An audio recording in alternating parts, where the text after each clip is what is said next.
Montana Territory, 1873. The late afternoon sun cast long shadows across the vast plains as Preston O'Malley guided his horse up the ridge overlooking his modest cattle ranch. At 26, he had already carved out a life for himself in this untamed corner of the Montana Territory, a life of hard work, solitude, and the simple satisfaction of building something with his own two hands. The wind tousled his sandy brown hair as he surveyed his 100 acres, the cattle grazing peacefully in the distance. His ranch wasn't much compared to some, but it was his.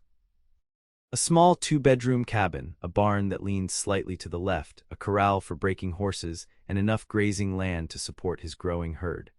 Preston had worked for every inch of it since arriving out west 4 years ago, determined to prove that a man could make his own way without relying on anyone else. Men who depend on others end up disappointed or dead out here, his father had told him before consumption took him when Preston was just 17. Those words had shaped him, hardened him against the notion that happiness came from connection. The frontier demanded self-reliance, anything else was foolishness that would get you killed. Preston dismounted his chestnut gelding, Thunder, and patted the horse's neck. "Another day, another dollar, old friend," he said softly. "Not that we've seen many dollars lately." The ranch was turning a small profit, but nothing to write home about, not that Preston had anyone to write to. His mother had followed his father to the grave within a year, and his only brother had headed east to seek his fortune in the cities. Preston had chosen the opposite direction, believing the West offered a man the chance to build something untainted by the complications of society. Out here, a man answered only to himself and the elements. As he led Thunder toward the barn, he noticed a thin plume of smoke rising from his chimney. Preston immediately reached for the Colt revolver at his hip, his muscles tensing. He hadn't left a fire burning, and he certainly hadn't invited anyone to make themselves at home. "Stay," he commanded Thunder, tying the reins to a fence post. Moving silently across the yard, Preston approached his own cabin like a prowler, keeping to the shadows as the day's light continued to fade. Through the window, he caught a glimpse of movement. Someone was definitely inside. Raiders weren't uncommon, though they usually targeted larger spreads with more to steal. Whatever their intention, they'd chosen the wrong ranch. Preston positioned himself beside the door, gun drawn, and took a deep breath. With one swift movement, he kicked the door open and aimed his weapon at the intruder. "Don't move," he shouted. A young woman spun around with a startled cry, dropping the wooden spoon she'd been holding. It clattered to the floor as she raised her hands instinctively, her wide blue eyes fixed on him with raw terror. "Please," she gasped. "Please don't shoot." Preston didn't lower his gun immediately, but confusion replaced his anger. The intruder was no raider or drifter. She was a slip of a woman, perhaps 20 years old, dressed in what had once been a fine traveling dress of deep blue, now dusty and torn at the hem. Her blonde hair had been arranged in an elegant updo, but now loose strands fell around her face. Despite the disheveled appearance, there was no mistaking her breeding. This was a woman of means, not some common thief. "Who are you?" Preston demanded, finally lowering his weapon but not holstering it. "And what the hell are you doing in my house?" The woman swallowed visibly, her hands still raised. "My name is Violet Newcombe. I thought the cabin was abandoned. The door was unlocked, and I only meant to rest a moment before continuing on." Her voice carried the refined accent of the East, confirming Preston's suspicions about her background. "Well, it's not abandoned, it's my home, and you're trespassing." Preston finally holstered his gun but kept his stance rigid, unwelcoming. "How'd you get here? I don't see a horse." "I walked," she said simply, lowering her hands slowly. "From town." "White Rock, that's 15 miles. Preston's eyebrows rose in disbelief. "You walked 15 miles alone." "I had no choice." For a moment, something flashed in her eyes, a determination that seemed at odds with her delicate appearance. Preston noticed now that she had been preparing food, his food. The stew pot bubbled over the fire and the scent of cooking meat and vegetables filled the small cabin. "You helped yourself to my provisions too, I see." His tone remained cold. Color rose in her cheeks. "I intended to replace what I used or work to pay for it. I'm not a thief, Mr. O'Malley, Preston O'Malley." He crossed his arms. "And exactly what kind of work do you think you can offer out here, Miss Newcombe?" This isn't Boston or New York. There aren't any finishing schools needing teachers or fancy houses needing maids. Her chin lifted slightly. I can cook, as you can see, I can sew, I can keep accounts. I learned quickly, the woman gestured toward the stew. When I found your cabin, I thought preparing a meal might be fair exchange for shelter for the night. I've been walking since dawn. Preston studied her for a long moment. Her clothes were expensive but practical for travel, though clearly she hadn't anticipated hiking across the Montana wilderness. The delicate leather boots on her feet were never meant for such journeying. Despite her obvious exhaustion, she stood straight, meeting his gaze directly. Why are you out here alone, Miss Newcombe? No lady travels these parts without escort, it's dangerous. Something in her expression closed off. My circumstances are my own affair, Mr. O'Malley. I assure you I won't impose beyond the night. At first light, I'll be on my way. On your way where exactly? West, she said simply. Preston snorted. There's a lot of west out there, ma'am. Most of it's a whole lot wilder than this. He gestured around his cabin. If 15 miles of walking has you breaking into strangers' homes, I'd hate to see what another 100 will do. For the first time, uncertainty flickered across her face. I'll manage. The stew began to boil over, and Violet quickly turned to adjust it on the fire, using a rag to protect her hands. The domestic gesture seemed so at odds with the mystery of her presence that Preston found himself momentarily at a loss. His instinct was to send her packing, to guard his solitude and the uncomplicated life he'd built. But darkness was falling fast, and the idea of sending a woman alone into the night didn't sit right with him, regardless of how she'd invaded his home. You can stay the night, he finally said, but I expect answers in the morning before you leave, real ones. Relief washed over her features. Thank you, Mr. O'Malley. I need to tend to my horse. Preston turned toward the door. Don't touch anything else while I'm gone. Outside, as he led Thunder to the barn and began removing the saddle, Preston tried to make sense of the situation. Women were scarce in the territory, especially unaccompanied ones with the bearing of high society. Violet Newcombe was running from something or someone, that much was clear, but it wasn't his problem. He had a ranch to run, cattle to mind, and a life that had no room for complications in the form of blue-eyed Eastern women with secrets. As he brushed Thunder down, he reminded himself of the lessons he'd learned early. Out west, a man survived by keeping to himself. Helping others was a luxury few could afford. Attachment meant vulnerability, and vulnerability on the frontier was just another word for dead. Still, he couldn't deny a flicker of curiosity about the woman now stirring his stew pot. Tomorrow she would be gone and his ordered existence would resume. One night of disruption wouldn't change anything. Preston had no idea how wrong he was. When he returned to the cabin, Violet had set his small table with 2 bowls and spoons. The smell of beef stew filled the space, making his stomach growl appreciatively despite his annoyance. I took the liberty, she said, gesturing to the table. It's the least I can do. Preston removed his hat and hung it on a peg by the door, suddenly aware of the day's dirt on his clothes and skin. He usually washed up before eating, but doing so now felt like an admission that he cared what this stranger thought of him. Sit, she said, with a confidence that surprised him. Before it gets cold. Against his better judgment, Preston took a seat at his own table. Violet ladled stew into both bowls before sitting across from him, her posture impeccable even on his rough-hewn chair. She waited for him to take the first bite before she began to eat, picking up her spoon with the practiced grace of someone who'd been taught proper etiquette.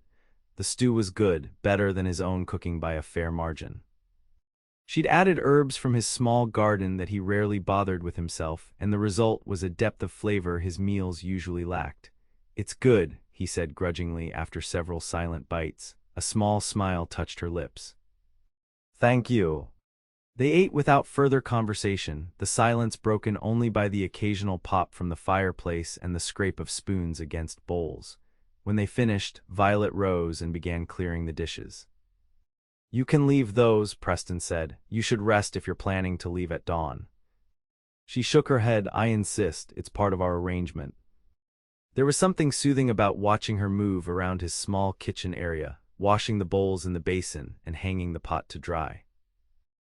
It had been years since Preston had shared a meal with anyone in his home, and longer still since a woman had occupied the space. The simple domesticity of the scene stirred something in him that he quickly suppressed. "You can take the bed," he said, nodding toward the single bedroom. "I'll sleep by the fire." Violet paused in her work. "That's very gentlemanly, but I couldn't possibly displace you from your bed. The chair by the fire will be more than adequate." "I insist," Preston said with a firmness that brooked no argument. "I sleep out under the stars half the time anyway when I'm working with the herd. The floor won't kill me." She studied him for a moment as if trying to decide whether to continue the argument, then nodded. "Very well, thank you." As she finished with the dishes, Preston pulled a blanket from a chest and spread it near the fireplace. The floor was hard, but he'd slept on worse. He just settled down when Violet emerged from the bedroom, having removed only her boots. Her stockinged feet made no sound as she crossed to where he lay. "Mr. O'Malley," she said softly, "I want you to know that I'm truly grateful. I understand the inconvenience I've caused." Preston looked up at her, struck by how the firelight gilded her blonde hair and softened her features. For all her obvious exhaustion, there was a quiet dignity about her that commanded respect. "Get some rest, Miss Newcombe," he said, more gently than he'd intended. "We can sort out the rest in the morning." She nodded and retreated to the bedroom, closing the door softly behind her. Preston stared at the ceiling for a long time afterward, listening to the unfamiliar sounds of another person moving about in his home. The soft creak of his bed as she settled, the rustle of fabric as she adjusted. It had been so long since he'd shared space with another human being that the simple awareness of her presence felt foreign, almost intrusive. Yet beneath his discomfort ran an unexpected current of something else, something that felt dangerously like relief from a loneliness he'd never acknowledged. "Fool," he muttered to himself, turning onto his side. She'd be gone tomorrow, and that was for the best. The last thing he needed was entanglement with an Eastern woman clearly running from trouble. As sleep finally claimed him, Preston's last thought was a silent hope that whatever Violet Newcombe was fleeing wouldn't follow her to his doorstep. Morning arrived with pale light filtering through the cabin's small windows. Preston woke with the sun as always, his body stiff from the hard floor but his mind already turning to the day's work. For a moment he forgot about his unexpected guest, but then the memory returned with sudden clarity. He rose quietly and stoked the fire, adding wood to chase away the morning chill. The bedroom door remained closed. He moved about his morning routine as silently as possible, heating water for coffee and slicing bread for breakfast. When Violet finally emerged, she looked different than she had the night before. She'd managed to repair her hairstyle somewhat, though it remained simpler than the elaborate arrangement of the previous evening. Her face was freshly washed, but dark circles beneath her eyes suggested she hadn't slept well. "Good morning," she said, her voice carrying a forced brightness. "I hope I haven't overslept." "Sun's barely up," Preston replied, pouring coffee into 2 cups. "There's bread and jam if you're hungry." "Thank you." She accepted the coffee with a grateful nod and took a seat at the table. As they ate their simple breakfast, Preston studied her over the rim of his cup. In the clear light of day, he could see details he'd missed the night before. A small bruise at her temple, partially hidden by her hair. The way her hands trembled slightly when she reached for her bread. The wariness in her eyes that suggested she was calculating her next move. "It's time for those answers you promised," he finally said, setting down his cup. Violet's shoulders tensed, but she met his gaze steadily. "What would you like to know, Mr. O'Malley?" "Let's start with what you're running from." She was quiet for so long that Preston thought she might refuse to answer. When she finally spoke, her voice was low and controlled. "I was to be married. Yesterday, in fact, to a man named Herbert Caldwell." Preston waited, sensing there was more to the story. "He's 30 years my senior," she continued, "a business associate of my father's from Chicago. The arrangement was made without my consultation or consent, but my father was quite firm that it would secure the family's financial future." "And you disagreed," Preston said, understanding beginning to dawn. A bitter smile touched her lips. "I had never even met the man until 3 days ago when he arrived in White Rock for the wedding. She hesitated, her fingers tightening around her cup. "Let us just say that upon meeting him, I became convinced that a life with Herbert Caldwell would be intolerable." "So you ran." Yes, she looked up at him, defiance flashing in her eyes. I know how it appears, the ungrateful daughter fleeing a respectable match. But Mr. Caldwell's reputation with his previous wives is not unknown, though my father chose to ignore such rumors. His first wife died under mysterious circumstances, and his second left him with nothing but the clothes on her back. Preston absorbed this information silently. He had no personal experience with arranged marriages, but he understood the weight of family expectations. His own father had mapped out his entire life for him, a future in the family's failing shipping business, before Preston had chosen a different path entirely. And where exactly are you going? He asked. You said west, but that's not much of a destination. My mother's sister lives in Portland, Violet replied. I wrote to her last month when the engagement was announced, and she offered me refuge should I need it. I have some money saved, enough for passage once I reach a larger town with regular stagecoach service. White Rock has a stage, Preston pointed out. Which my father and Mr. Caldwell are undoubtedly watching, she countered. I needed distance first. Preston ran a hand through his hair, weighing his response carefully. Part of him, the sensible part, wanted to give her provisions and send her on her way, washing his hands of the whole situation. But another part, one he thought he'd silenced years ago, rebelled at the idea of sending this young woman alone into the wilderness with nothing but a desperate plan and a few dollars to her name. The next town with regular stage service is River Cross, he said finally. It's about 60 miles west, through mountain country. Hope flickered across her face. How long would it take to walk there? Preston laughed, though there was no humor in it. Walk, Miss Newcombe, you wouldn't make it 10 miles. The trail passes through Blackfoot territory. Even with a horse and gun, it's risky for an experienced traveler. Her face fell, and for the first time, she looked truly defeated.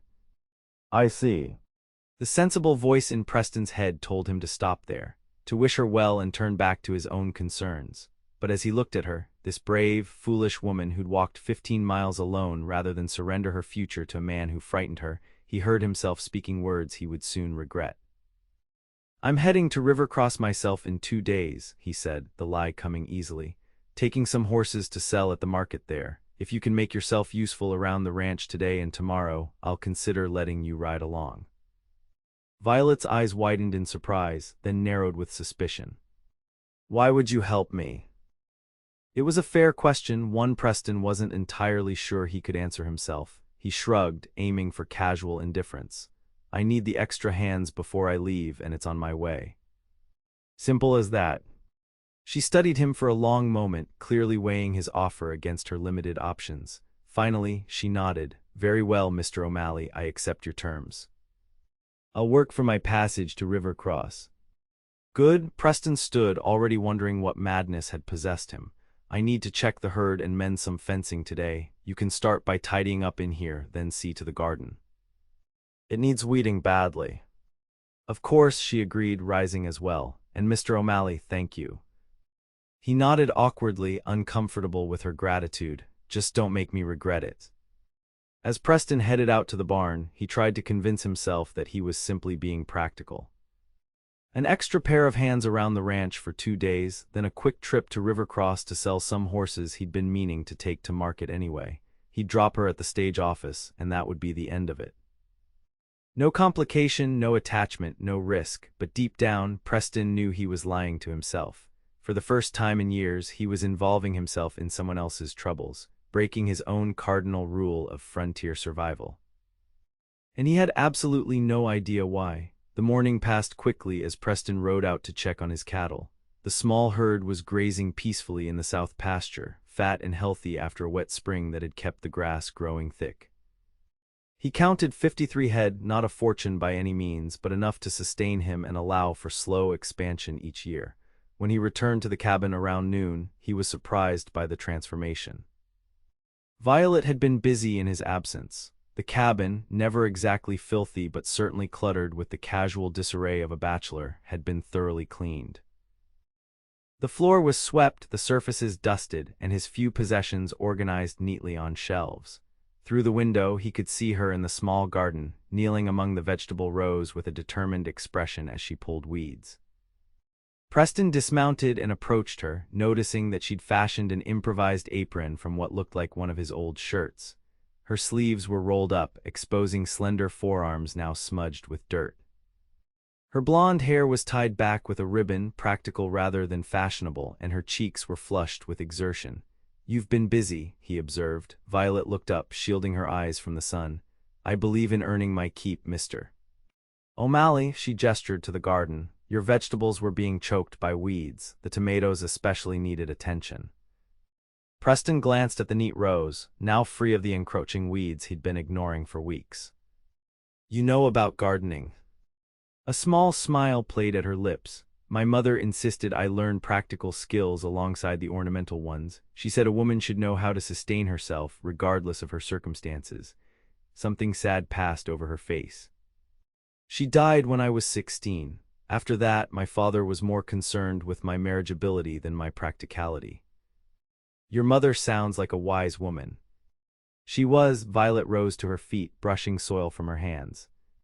"I've prepared a cold lunch from the ham in your pantry. I hope that's acceptable." Preston nodded, oddly touched by the consideration. "More than acceptable, thank you." They ate on the small porch, sitting on rough-hewn chairs as they looked out over the ranch. The sandwiches Violet had prepared were simple but satisfying, and Preston found himself relaxing despite his earlier misgivings. There was something companionable about sharing a meal outdoors with another person, something he hadn't experienced in longer than he cared to remember. "Your ranch is beautiful," Violet said, breaking the comfortable silence. "How long have you been here?" "4 years," Preston replied. "Started with just the cabin and 20 acres. Added the rest bit by bit." "You've built it all yourself." He nodded. "Every fence post, every board in the barn extension. Had help raising the original cabin, but the rest is my own work."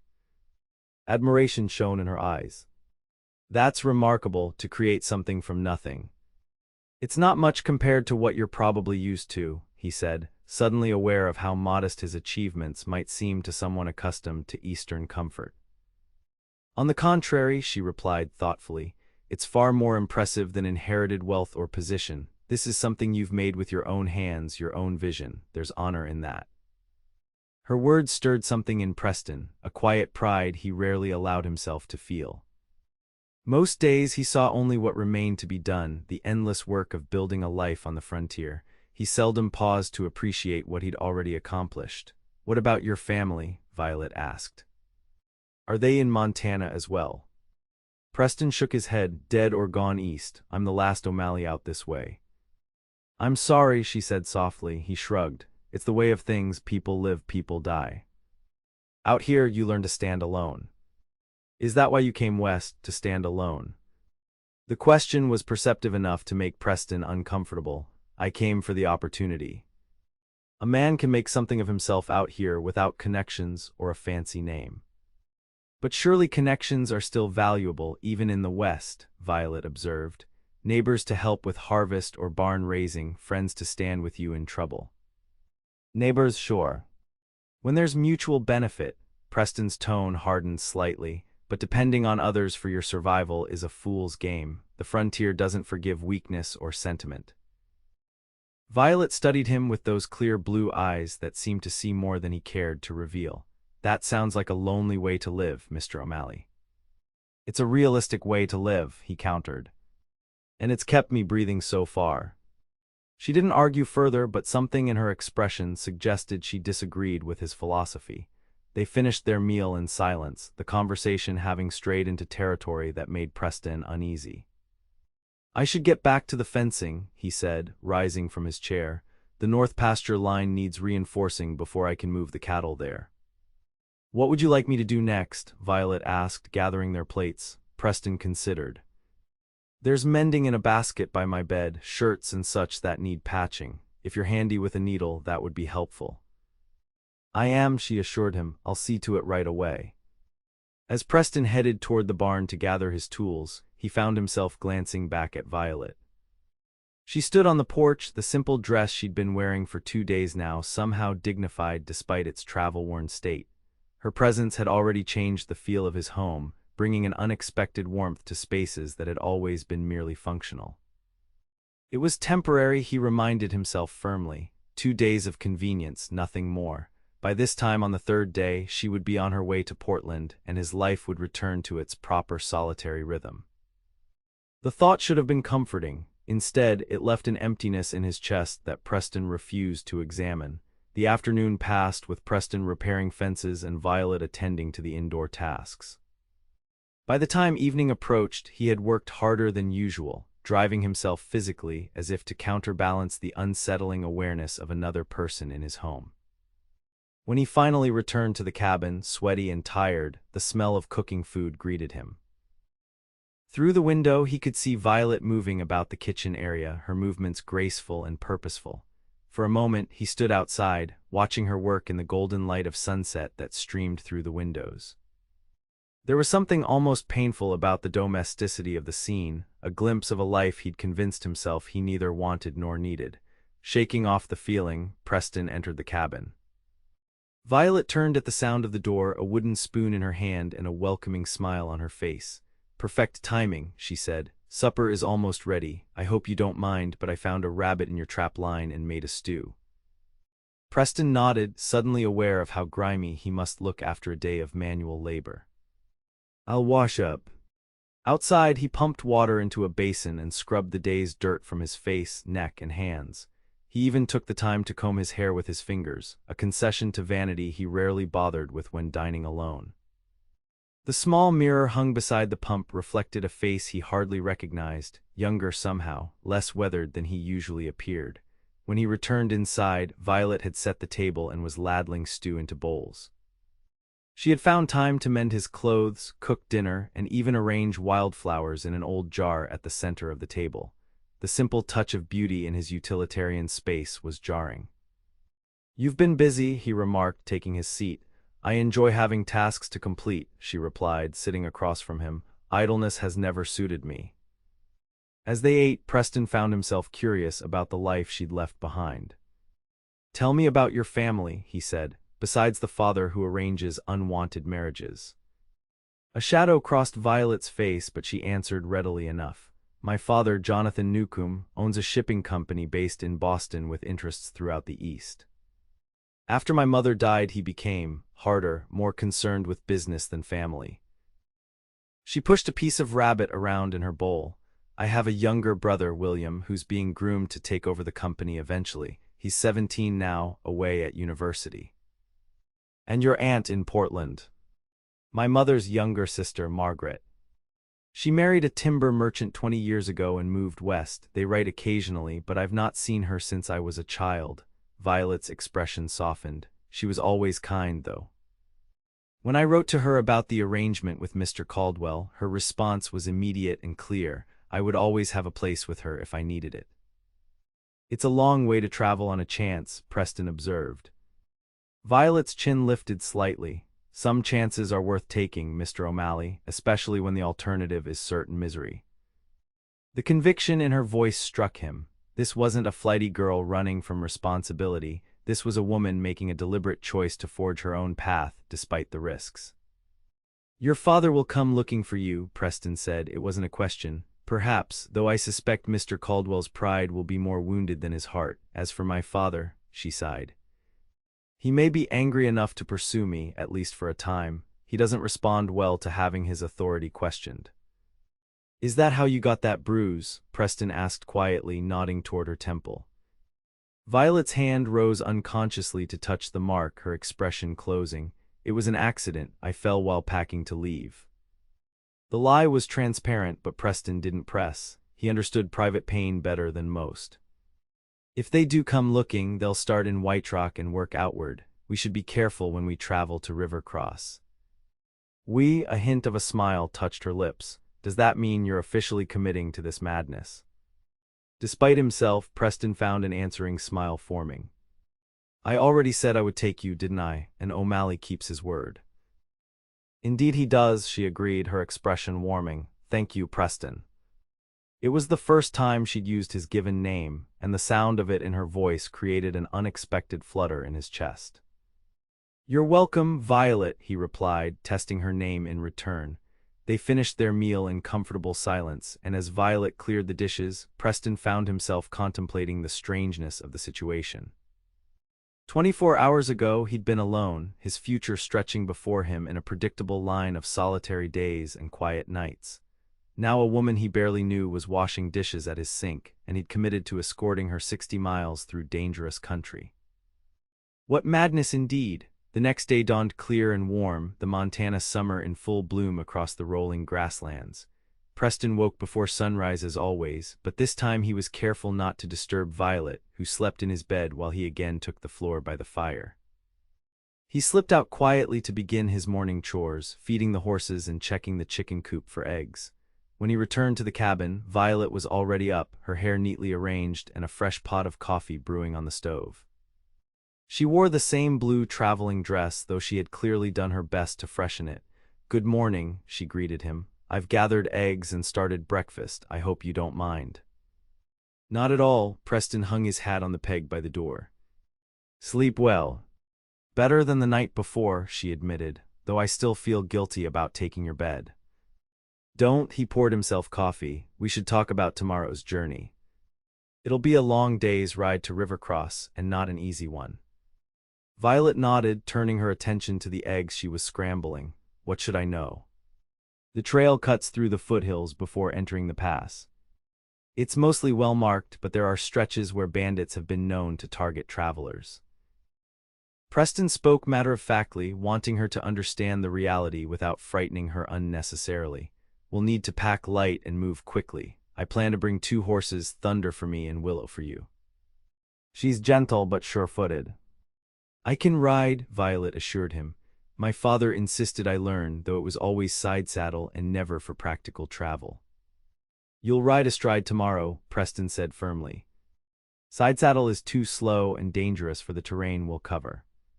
To his relief, Violet didn't object. "Of course, I'll manage." They ate breakfast, discussing the preparations needed for the journey. Preston would pack provisions, ammunition, and a small amount of trading goods. Violet would prepare food for the trail and help gather the necessary supplies. "We should leave at first light," Preston explained. "That gives us the best chance of reaching Rivercross before nightfall. If we're delayed, there's a trapper's cabin about 2/3 of the way that we can shelter in if necessary." "What about your cattle?" Violet asked. "Will they be safe while you're gone?" The question surprised Preston. Few people from the East understood the concerns of ranch life. "They'll be fine in the south pasture for a couple of days. Water's plentiful there and the fencing is solid. My nearest neighbor, Jacob Miller, will ride over to check on things. He does the same for me when he travels to town." "So you do have connections out here," Violet observed with a small smile. Preston cleared his throat. "Practical arrangements between neighbors, that's all." "Of course," she agreed, though her eyes held a knowing look that suggested she saw through his pretense of detachment. After breakfast, they divided the day's tasks.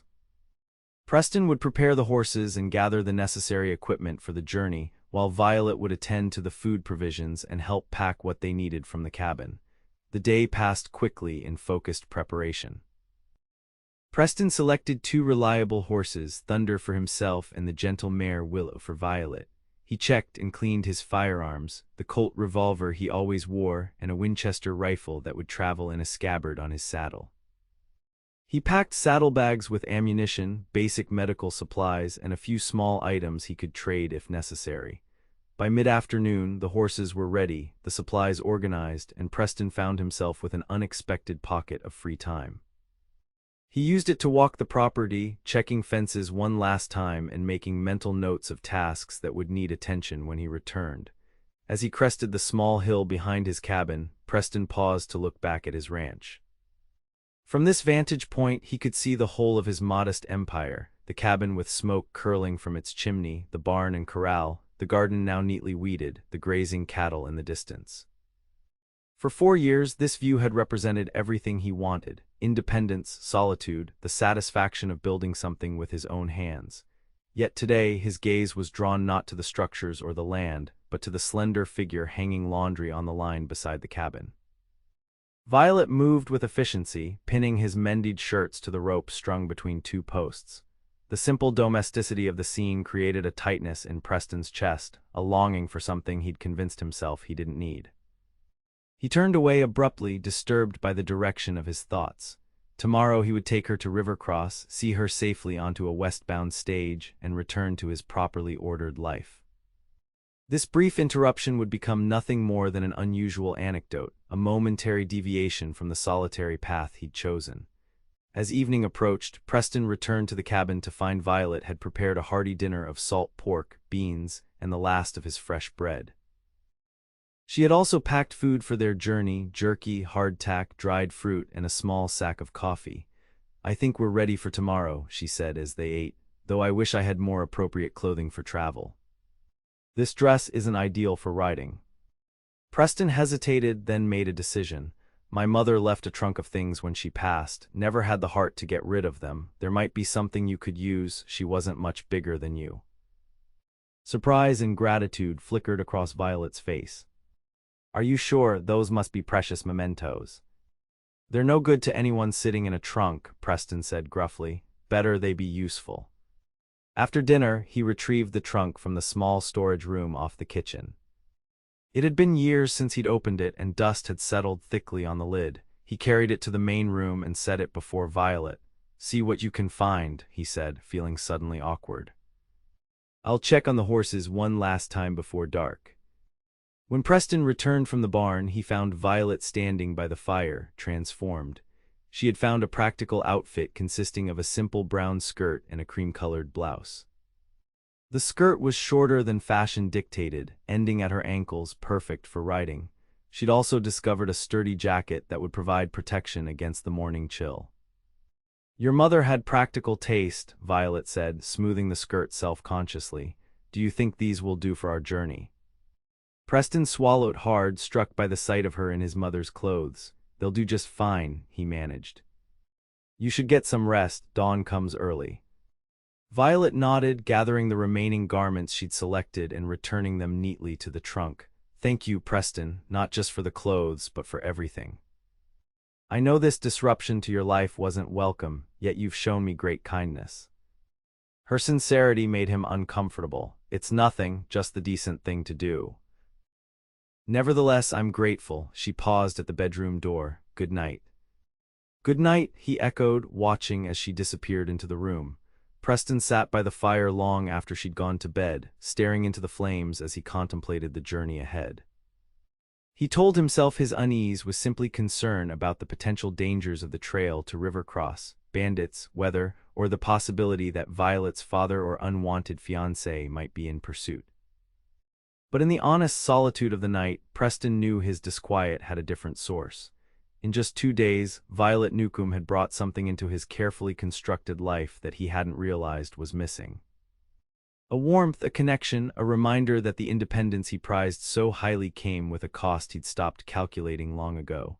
Tomorrow he would escort her to Rivercross, see her safely on her way, and return to the solitary existence he'd built. It was the sensible course, the one that maintained the order he valued. Yet as Preston finally settled onto his blanket by the dying fire, he found himself troubled by how empty the cabin would feel upon his return. Dawn broke in a palette of gold and pink across the eastern sky as Preston and Violet prepared to depart. The horses were saddled, the provisions secured, and the cabin locked up tight. Preston wore his usual attire: sturdy denims, a chambray shirt, leather vest, and his wide-brimmed hat, with his Colt holstered at his hip and the Winchester rifle in its scabbard. Violet looked remarkably different in her borrowed clothes: the practical skirt and blouse, sturdy boots, and a wide-brimmed hat similar to Preston's that he'd found in the trunk. She had braided her blonde hair into a single plait down her back, and there was a determination in her posture that spoke of her readiness for the journey ahead. "Ever ridden astride before?" Preston asked as he helped her mount Willow.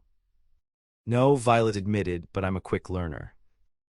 Preston adjusted the stirrups for her and showed her how to hold the reins properly for Western riding.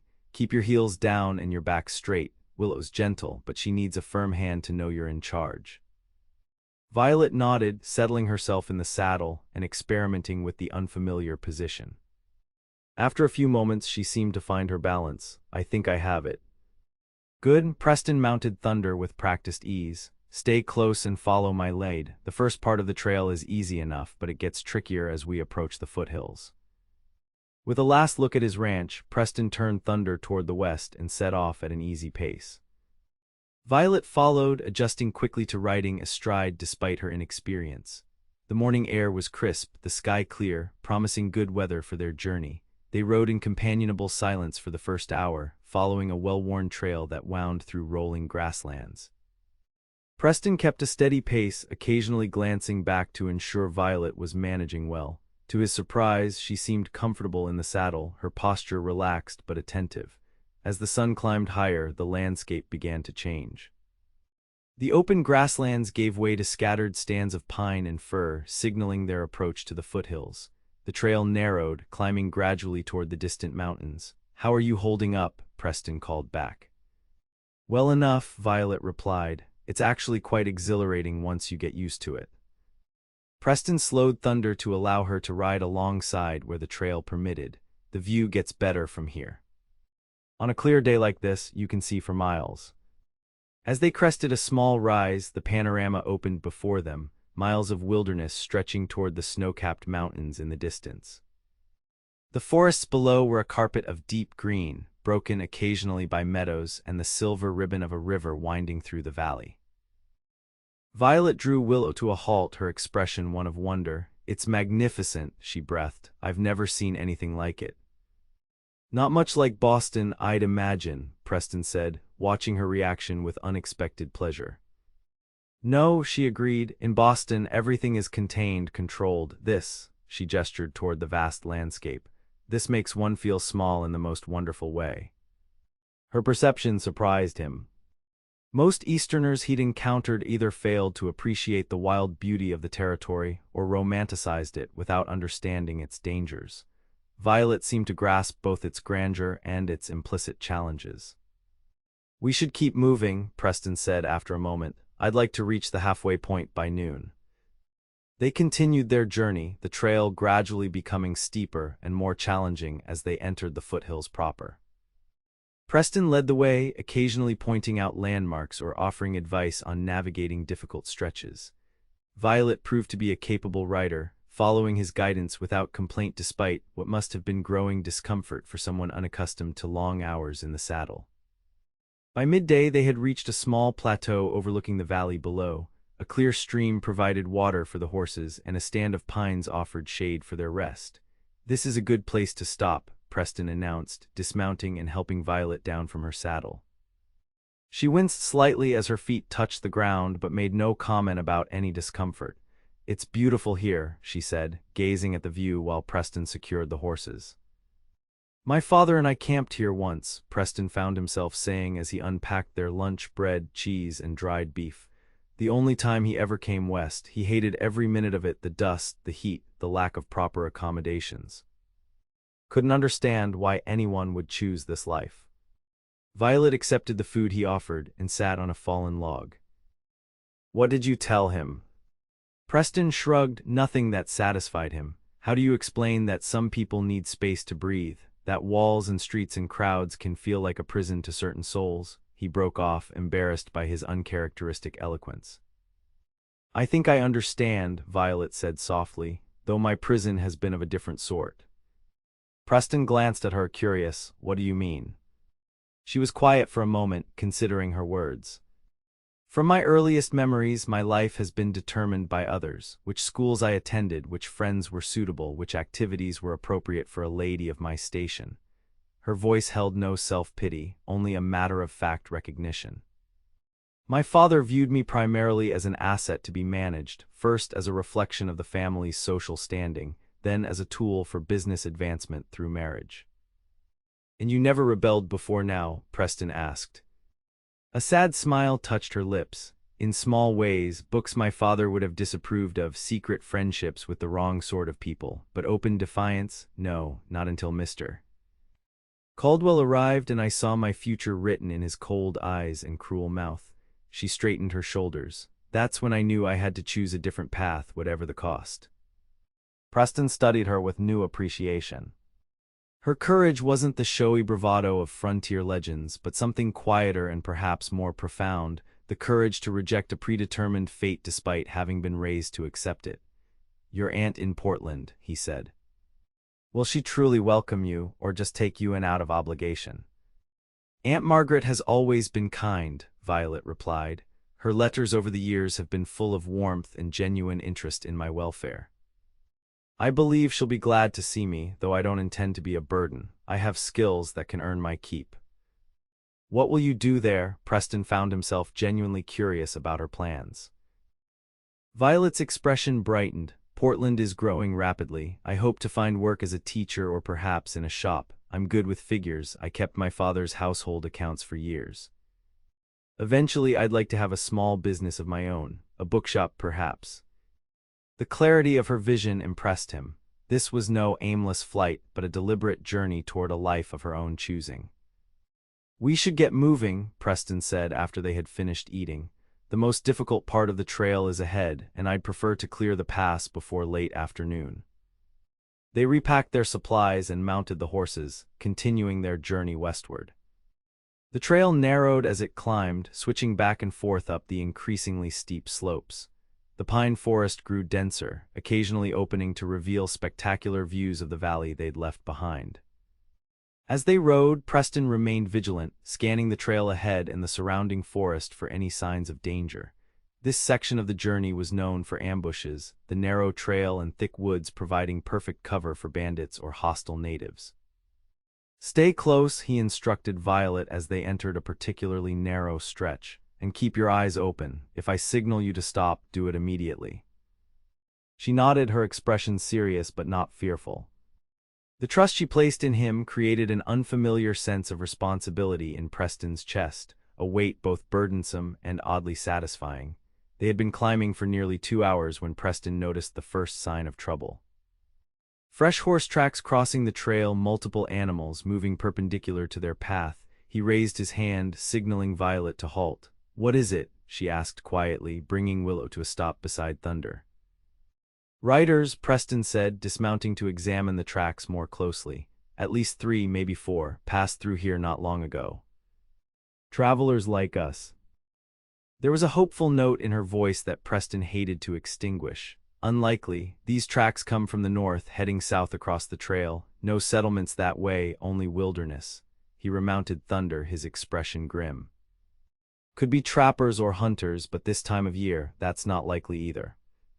"Bandits," Violet said, understanding dawning. Preston nodded. "We'll proceed with caution, stay close and keep quiet." They continued more slowly now, Preston's hand never far from his Colt. The forest seemed to close in around them, shadows deepening despite the midday sun. Birds called in the distance, but nearby an unnatural silence prevailed, as if the wildlife sensed the presence of danger. They had just rounded a bend in the trail when Preston saw them, 3 men on horseback, positioned strategically across the path ahead. Their clothes were dusty and worn, their faces partially concealed by bandanas pulled up over their noses. Each had a rifle resting casually across his saddle. Preston raised his hand, bringing Violet to a halt behind him. His mind raced, calculating options and risks. The narrow trail offered little room for maneuvering, and turning back would only expose their vulnerable backs to the bandits' guns. "Well, well," called the central figure, a barrel-chested man with cold eyes above his bandana. "Looks like we got company, boys." "Afternoon," Preston replied evenly, keeping his tone neutral but his posture alert. "We're just passing through on our way to Rivercross." "That's so," the man's eyes shifted to Violet, lingering in a way that made Preston's jaw tighten. "Traveling with a lady, I see. That's real nice." Preston subtly shifted Thunder to better shield Violet from view. "As I said, we're just passing through, no need for any trouble." The leader chuckled, a sound devoid of humor. "Trouble? Who said anything about trouble? We're just being neighborly, ain't we, boys?" The other 2 men nodded, their eyes never leaving Preston and Violet. "Course, these trails can be dangerous. We offer protection for travelers, for a reasonable fee." "We don't need protection," Preston said firmly. "Everyone needs protection out here," the leader countered, his hand moving casually toward his holstered pistol. $20 should cover it, a bargain, considering. Preston knew this for what it was, highway robbery with the thin veneer of offering a service. $20 was a significant sum, but less than the value of the horses and supplies the bandits could take by force. "I don't carry that kind of cash on the trail," Preston replied, his own hand now resting openly on his holstered Colt. "10 is all I can spare." The leader's eyes hardened. 20, and we'll need to check your saddlebags to be sure you're being honest with us. Preston felt Violet move closer behind him, the slight pressure of her presence strengthening his resolve. He'd faced men like this before, predators who survived by preying on those they perceived as weaker. Show fear and they would pounce, show strength and sometimes they would back down rather than risk injury. "That's not going to happen," Preston said, his voice low and steady. $10 and we'll be on our way, or we can see how this plays out another way." A tense silence followed his words. Preston was acutely aware of the disadvantage of their position, outnumbered and caught in the open. But he also knew that these men, for all their bravado, were ultimately cowards who preferred easy targets. The leader's eyes narrowed as he assessed Preston, taking in the confident way he sat his horse, the worn but well-maintained Colt at his hip, and the Winchester rifle within easy reach. Whatever he saw made him reconsider. 15, he finally said, "and you can keep your saddlebags to yourself." Preston nodded slowly. 15 it is. He reached carefully into his vest pocket and withdrew a small leather pouch. Counting out the money with deliberate movements, he extended it toward the leader. "Here, now we'll be on our way."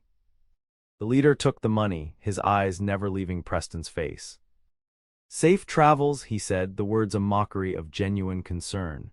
With a gesture to his companions, he guided his horse to the side of the trail, creating just enough space for Preston and Violet to pass. "Stay close," Preston murmured to Violet as they began to move forward. "Don't look at them, just keep riding until I say stop." They proceeded at a measured pace, neither hurrying nor dawdling. Preston kept his body between Violet and the bandits as much as possible, his senses hyper-aware of every movement, every sound. The bandits watched in silence as they passed, the weight of their gaze like a physical pressure between Preston's shoulder blades. Only when they had rounded the next bend in the trail, putting solid rock and dense forest between themselves and the bandits, did Preston allow himself to breathe normally again. "Are they following us?" Violet asked quietly, her voice remarkably steady despite the encounter. Preston listened for a moment, then shook his head. "I don't think so. They got what they wanted without a fight. Most of their kind prefer it that way." "You handled that well," she observed. "I was afraid there would be shooting." "So was I," Preston admitted, "but men like that are opportunists, not gunslingers." They saw I was armed and prepared to use it, made them reconsider whether $15 was worth the risk. They rode in silence for a while, both processing the encounter. The trail continued to climb, though less steeply now as they neared the pass. The forest thinned somewhat, allowing dappled sunlight to reach the path. "Thank you," Violet said suddenly, "for protecting me back there." Preston glanced at her, struck by the genuine gratitude in her eyes. "You handled yourself well, no screaming or fainting, makes my job easier." A small smile curved her lips. "I've never been the fainting type, Mr. O'Malley, though I admit my heart was racing rather alarmingly." "Mine too," he confessed, surprising himself with the admission. As they continued their journey, Preston found himself thinking about the encounter from a different perspective. Had he been traveling alone, he might have handled things differently, perhaps been more aggressive or taken more risks. But with Violet's safety to consider, he'd chosen the path of least resistance, paying the bandits' demanded fee rather than risking a confrontation. It was an unfamiliar feeling, this sense of responsibility for another person. Preston had lived so long by his creed of self-reliance that he'd forgotten what it meant to factor someone else's welfare into his decisions. Yet somehow, it didn't feel like the burden he would have expected. Instead, there was a curious satisfaction in having successfully navigated the danger with Violet unharmed.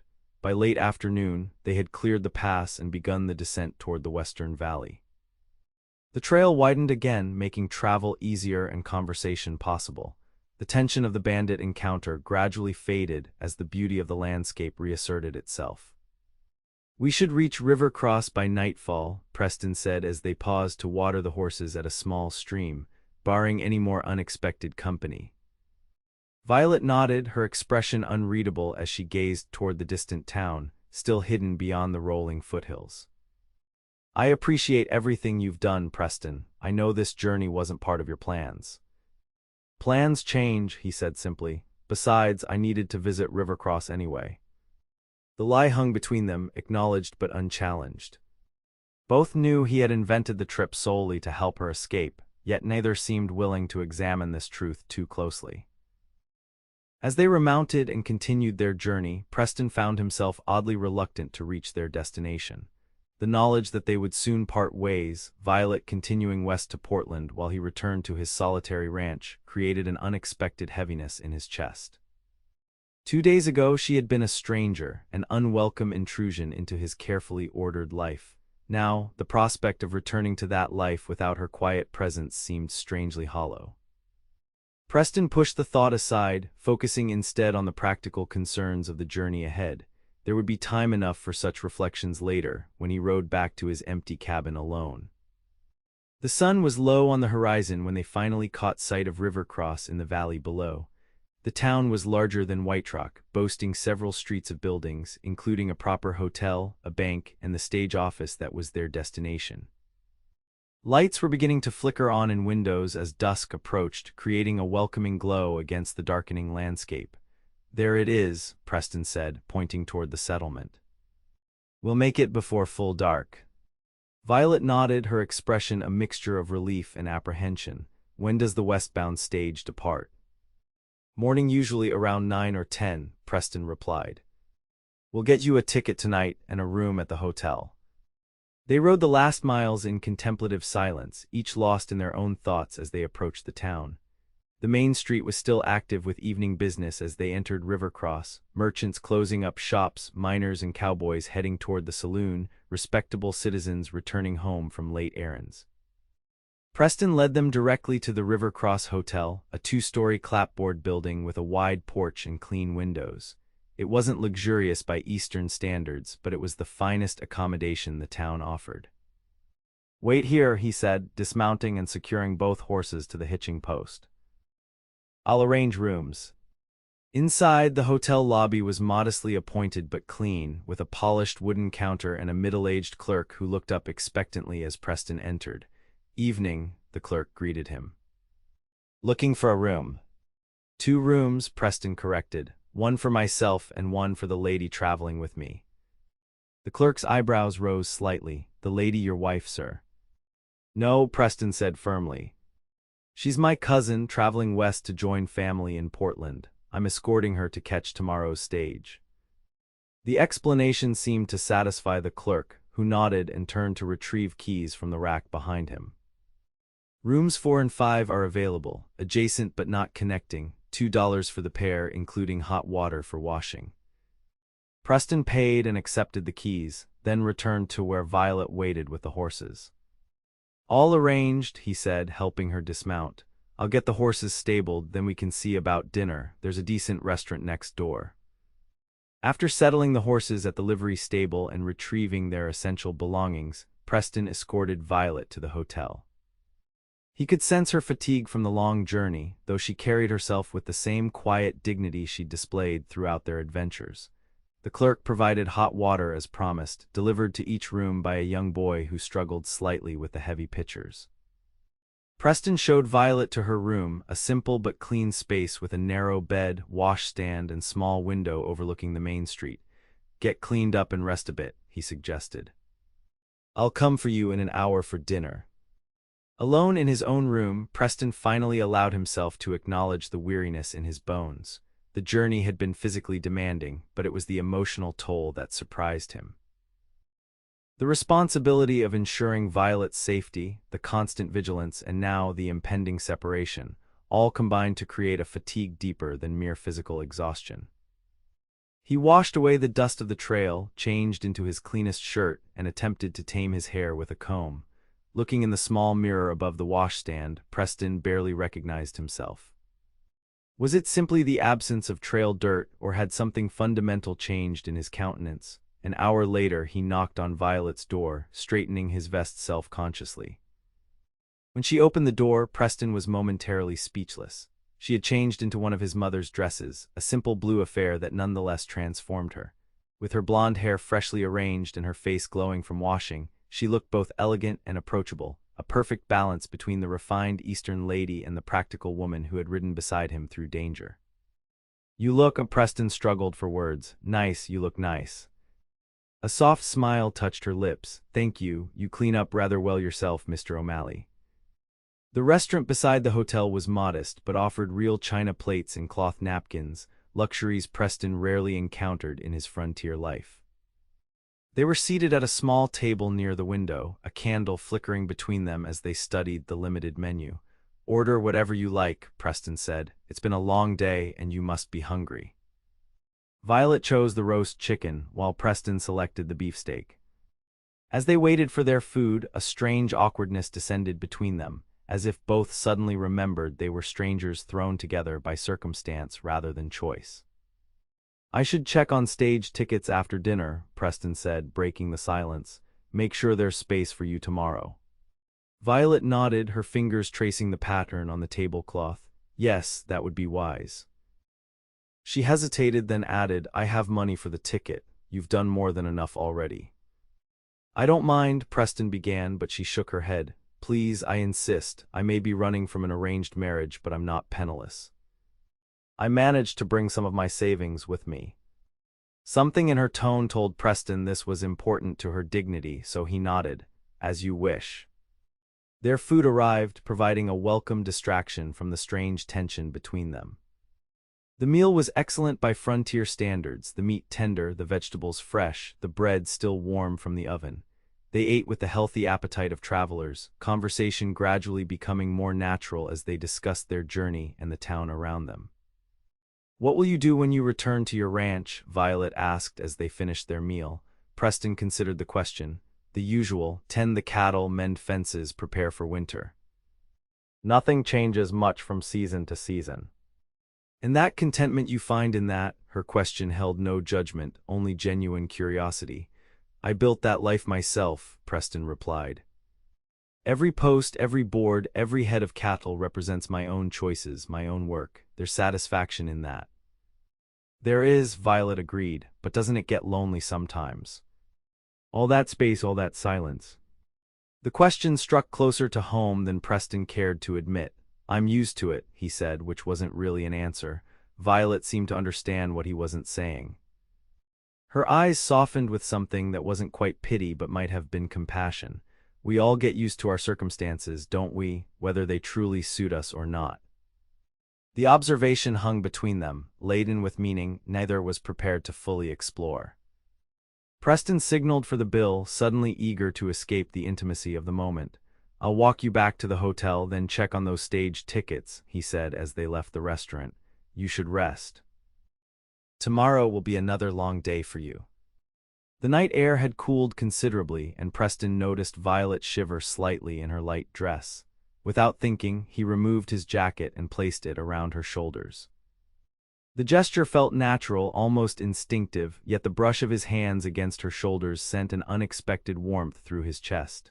"Thank you," she said softly, pulling the jacket closer around her. They walked in silence back to the hotel, the streets of River Cross now quiet as evening settled fully into night.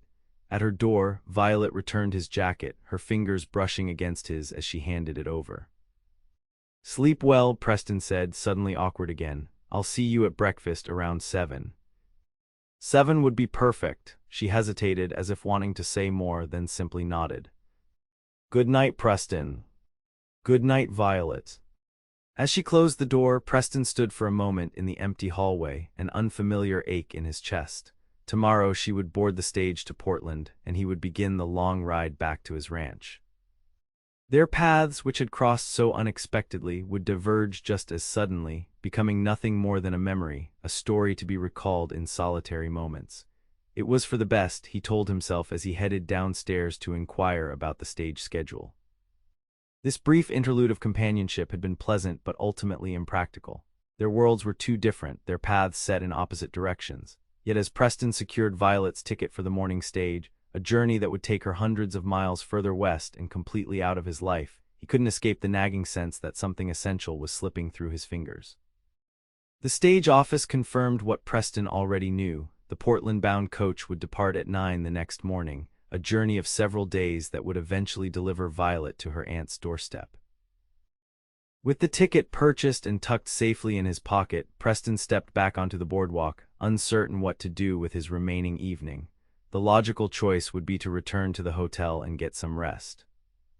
Yet the prospect of lying alone with his thoughts held little appeal. Almost without conscious decision, Preston found himself walking toward the town's main saloon, drawn by the warm light and sounds of humanity spilling from its doors. Inside, the Silverton Saloon was typical of frontier establishments, a long bar stretching along one wall, several tables for card games, and a small space cleared for dancing, though no one was using it at present. The air was thick with tobacco smoke and the smell of whiskey, the clientele a mixture of cowboys, miners, and local businessmen seeking relaxation at day's end. Preston made his way to the bar and ordered a whiskey, paying with the remaining coins from his pocket. The liquor burned pleasantly as he swallowed, bringing warmth to his chest and a slight dulling to the edges of his thoughts. "You passing through or staying?" the bartender asked conversationally as he refilled Preston's glass. "Just overnight," Preston replied, "heading back east tomorrow. Business in Rivercross go well." Preston considered the question, thinking of Violet safely installed in her hotel room with a stage ticket for the morning. "Well enough, I suppose." The bartender nodded sagely as if Preston had shared some profound insight and moved down the bar to serve another customer. Left alone with his whiskey and thoughts, Preston found himself reviewing the events that had brought him to this moment. 4 days ago his life had been perfectly ordered, solitary but predictable, with each day flowing into the next in a rhythm he understood and controlled. Then a young woman had appeared in his kitchen, upending everything with her quiet determination and blue eyes that saw too much. Now, on the eve of their parting, Preston was forced to confront an uncomfortable truth. His carefully constructed independence had become a prison of his own making. The walls he'd built to keep out pain and disappointment had also kept out warmth, connection, and the particular joy that comes from sharing one's life with another. "You look like a man wrestling with demons," observed a voice to his left. Preston turned to find an older man with a silver beard and knowing eyes taking the stool beside him. The stranger signaled the bartender for a drink of his own. "Just thinking," Preston replied, not inviting further conversation. The man received his whiskey and took a thoughtful sip. "In my experience, when a man looks like that while drinking alone, he's either running from something or toward something." "Which is it for you, son?" Preston's first instinct was to brush off the intrusion, but something in the old man's direct gaze made him pause. "Neither, or both maybe, I don't know." A knowing smile crossed the stranger's weathered face. "Ah. A woman, then?" Preston shot him a surprised look, which the man answered with a chuckle. "Nothing else puts that particular expression on a man's face," he explained, "like he's seen heaven but isn't sure he's worthy to enter."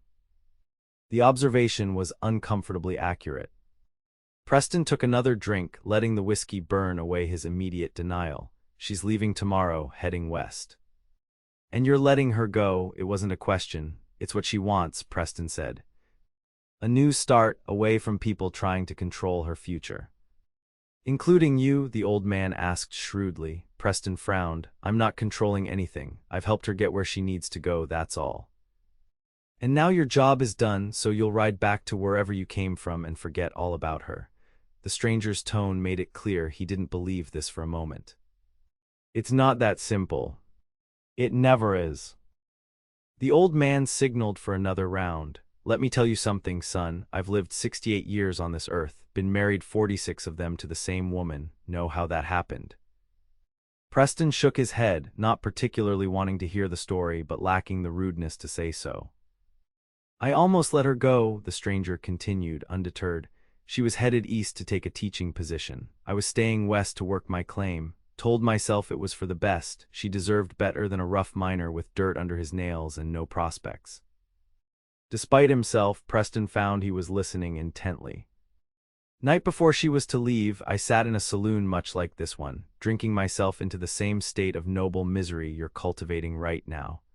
The old man's eyes crinkled with self-deprecating humor. "And you know what I realized?" What? Preston asked, drawn into the tale despite his resistance. That all my reasons for letting her go were really just fear dressed up as nobility. I was afraid of failing her, afraid of the responsibility, afraid of caring about someone so much that losing them would destroy me. He took a deliberate sip of his fresh whiskey. And I realized that fear is a poor foundation for any decision a man makes in this life. The words struck Preston with unexpected force. Was that what he was doing, disguising fear as practicality? The thought was uncomfortable enough that he found himself defensive. Some fears are rational, he argued. The frontier is harsh. People die out here all the time from accident, illness, violence. Caring about someone means twice the worry, twice the vulnerability. True enough, the old man agreed, but it also means twice the joy, twice the strength, twice the reason to survive the harshness. He fixed Preston with a penetrating look. You think you're protecting yourself by staying alone, but what exactly are you saving yourself for? The question lingered as the stranger finished his drink and stood to leave. Anyway, not my business to tell another man how to live his life. Just thought you might like to know that I stopped Elizabeth from boarding that eastbound train 46 years ago, and I've not had a single day of regret. He placed a coin on the bar. Can't say the same for the paths not taken. With that, the old man tipped his hat and departed, leaving Preston alone with his whiskey and increasingly turbulent thoughts. The encounter had stirred something deep within him, questions he'd avoided confronting for years. What was he saving himself for? What purpose did his solitary existence truly serve? He had built his ranch, his life, around the principle that depending on no one meant being vulnerable to no one. But at what cost? As he paid his tab and stepped out into the cool night air, Preston's thoughts returned to Violet. Her courage in fleeing a future others had planned for her, her resilience on their journey. The way her presence had transformed his cabin from merely a shelter to something that had briefly felt like a home. Tomorrow she would board the stage to Portland, disappearing from his life as suddenly as she had entered it, and he would return to his ranch, to the solitude he had always claimed to prefer, unless he made a different choice. The thought stopped Preston in his tracks halfway back to the hotel. A different choice? What would that even mean? Asking Violet to stay, offering to escort her all the way to Portland. Both seemed equally impossible, presumptuous propositions. Yet as he resumed walking, Preston couldn't shake the old miner's words, fear disguised as nobility, the paths not taken, 46 years without regret. By the time he reached the hotel, Preston still had no clarity, only the growing certainty that the decision before him was perhaps the most important he would ever make. Morning arrived with golden light streaming through the hotel window. Preston had slept poorly, his mind churning with the previous night's revelations and uncertainties. Rising early, he washed and dressed with mechanical precision, his thoughts still a tangle of conflicting impulses. At precisely 7 o'clock, he made his way downstairs to the hotel's small dining room, where Violet was already waiting. She wore one of his mother's dresses again, a practical traveling outfit in muted green that somehow enhanced the blue of her eyes. Her blonde hair was neatly arranged, and she carried herself with the quiet dignity that had impressed him from the beginning. "Good morning," she greeted him with a smile that didn't quite reach her eyes. "I hope you slept well." "Well enough," Preston lied, taking the seat across from her. "And you?" "The same." Her fingers fidgeted with the napkin in her lap, betraying a nervousness at odds with her composed expression. They ordered breakfast, eggs, bacon, and coffee, and fell into an awkward silence, neither quite meeting the other's eyes. The easy companionship of their journey seemed to have evaporated, replaced by a strange formality, as if both were already retreating behind the walls that would soon separate them permanently. "Your stage leaves at 9, Preston finally said, reaching into his pocket for the ticket. "I'll walk you there after breakfast." Violet accepted the ticket with a nod, her fingers brushing his momentarily. "Thank you," she hesitated, then added, "for everything. I'm not sure what would have happened if I hadn't found your cabin." "You'd have found another way," Preston said, meaning it. "You're resourceful." A small smile touched her lips, perhaps. "But I'm grateful it was your cabin I stumbled upon." Their breakfast arrived, providing a welcome distraction from the charged atmosphere between them. They ate mostly in silence, occasionally making bland observations about the food or the weather, safe topics that required no emotional investment. As they finished their meal, Preston glanced at the clock on the wall. 8:15. Less than an hour before the stage would carry Violet away forever. The knowledge sat like a stone in his chest, growing heavier with each passing minute. "We should collect your things," he said, rising from the table. The stage is usually prompt. In her room, Violet gathered her few belongings, the clothes she had borrowed from his mother's trunk, a small bundle of personal items she had carried in her flight from White Rock, and the remaining money from her savings. It all fit easily into a single carpet bag that Preston insisted on carrying for her. The walk to the stage office took less than 5 minutes, too short for Preston's liking, yet too long for the discomfort of their impending separation. The morning was pleasant, with a gentle breeze carrying the scent of pine from the surrounding hills. Rivercross was already alive with activity, merchants opening shops, deliverymen unloading goods, and other travelers preparing for journeys of their own. At the stage office, they found the Portland-bound coach already being prepared, the driver checking harnesses while the guard loaded mail bags into the boot. Several other passengers waited on the boardwalk, a mixture of businessmen, a young married couple, and an older woman clutching a wicker basket. Preston secured Violet's bag with the others to be loaded, then turned to face her, suddenly at a loss for words. All night he had wrestled with what to say in this moment, yet now that it had arrived, his mind was blank. "I suppose this is goodbye," Violet said softly, her blue eyes meeting his with a complexity of emotion he couldn't fully decipher. "I suppose it is," Preston agreed, his voice rougher than he intended. She extended her hand formally, as if they were mere acquaintances concluding a business arrangement. "Thank you again for your kindness, Mr. O'Malley. I shall not forget it." Preston took her hand, but instead of shaking it, he found himself holding it gently between both of his own. "Violet, he broke off, uncertain how to continue. "Yes," she prompted, a flicker of something hope perhaps crossing her face. The words he wanted to say jammed in his throat. Ask her to stay, offer to go with her. Both seemed impossible leaps from the careful isolation he'd cultivated for years. Yet the alternative, watching her board that stage and disappear from his life, suddenly seemed equally impossible. "I hope you find what you're looking for in Portland," he finally said, releasing her hand reluctantly. "Your aunt will be lucky to have you." Was that disappointment that flashed in her eyes? It was gone too quickly for Preston to be certain, replaced by a polite smile that didn't quite reach her eyes. "Thank you," she said again. "I wish you all the best with your ranch. I'm sure it will continue to thrive under your care." The driver called for passengers to board, breaking the moment between them. Violet turned toward the coach, then paused, looking back at Preston one last time. "Goodbye, Preston," she said simply. As she moved toward the waiting stage, Preston felt as if he were watching his own future narrow before his eyes. In that moment, the old miner's words returned to him with painful clarity. Fear disguised as nobility. Was that what he was doing now, letting Violet go because he was afraid of what might happen if he asked her to stay? The driver was helping the other passengers board, Violet now second in line. In moments, she would be inside the coach and the opportunity would be lost forever. "Wait," Preston called, the word escaping before he could reconsider. Violet turned, surprise evident on her face as Preston strode toward her with sudden determination. "Don't go," he said quietly, taking her hands in his again, "or if you must go, let me come with you." Her eyes widened. "What are you saying, Preston?" "I'm saying I've lived my whole life believing that independence meant strength, that relying on no one was the only way to survive out here." The words tumbled out now, unplanned but utterly sincere. "But these past days with you have shown me how empty that kind of strength really is. I don't want to go back to my ranch alone, Violet. I don't want you to disappear from my life." Confusion and hope warred in her expression. "But your ranch, your cattle, your life is there." "A life can be rebuilt," Preston said with growing conviction. "What can't be replaced is the chance to find out if what I'm feeling, what I think we both might be feeling, is real." Violet's eyes searched his, looking for any sign of hesitation or uncertainty.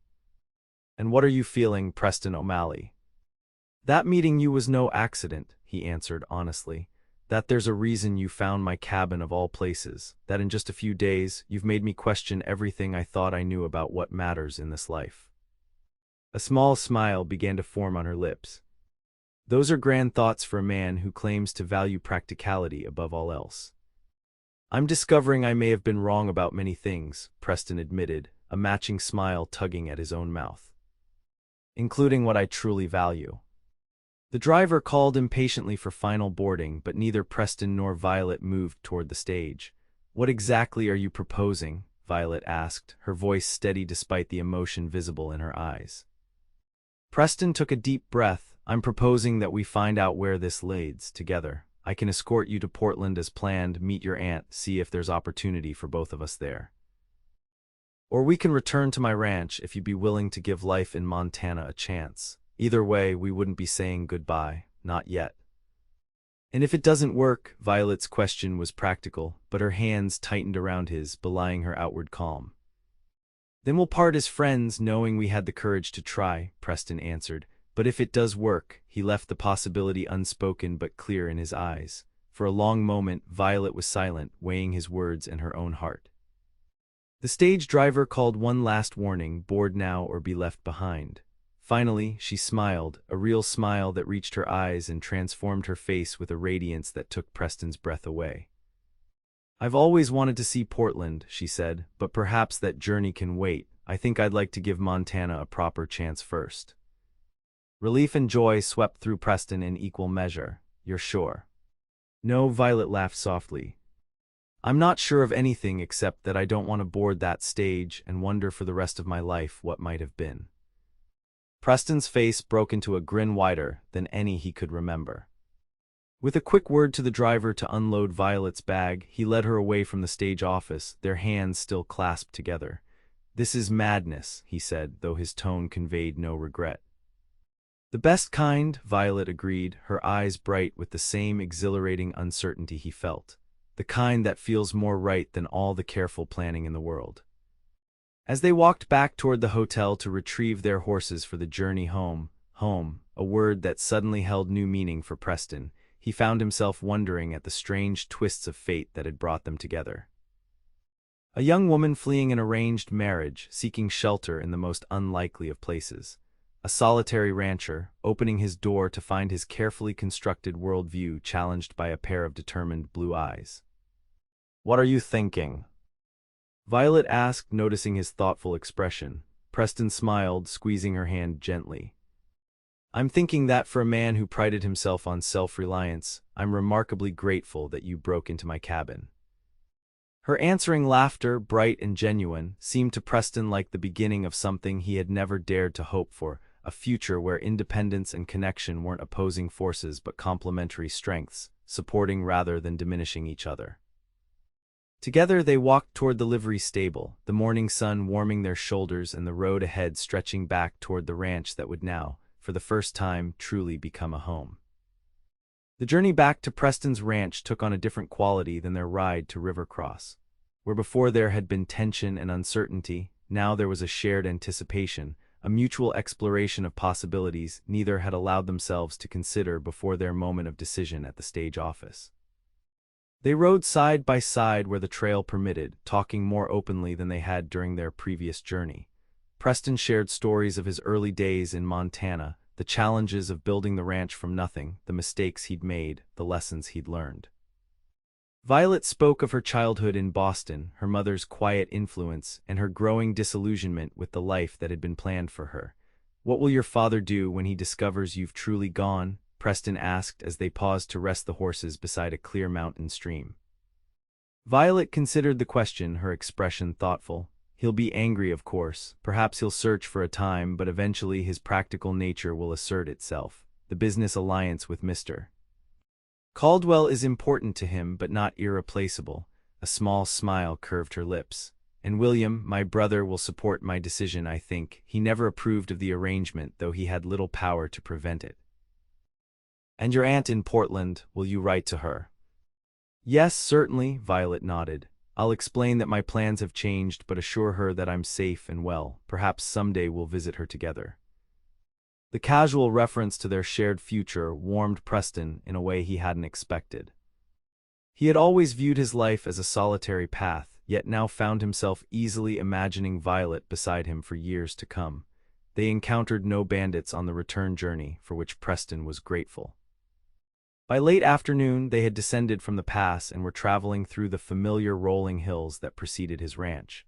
The sight of his cabin in the distance, smoke curling from the chimney, gave Preston a moment's confusion until he remembered Jacob Miller's promise to check on things. As they approached, Jacob emerged from the barn, rifle in hand, until he recognized Preston. The neighbor was a sturdy man in his 50s, with a weathered face and practical demeanor that suited the frontier. "Preston. Wasn't expecting you back so soon," Jacob called, lowering his weapon and striding to meet them. His curious gaze took in Violet with undisguised interest. "Change of plans," Preston replied, dismounting and extending a hand to his neighbor.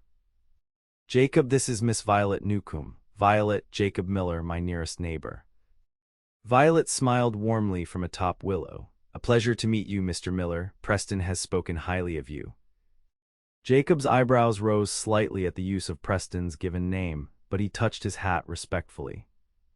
"Ma'am, welcome to Montana."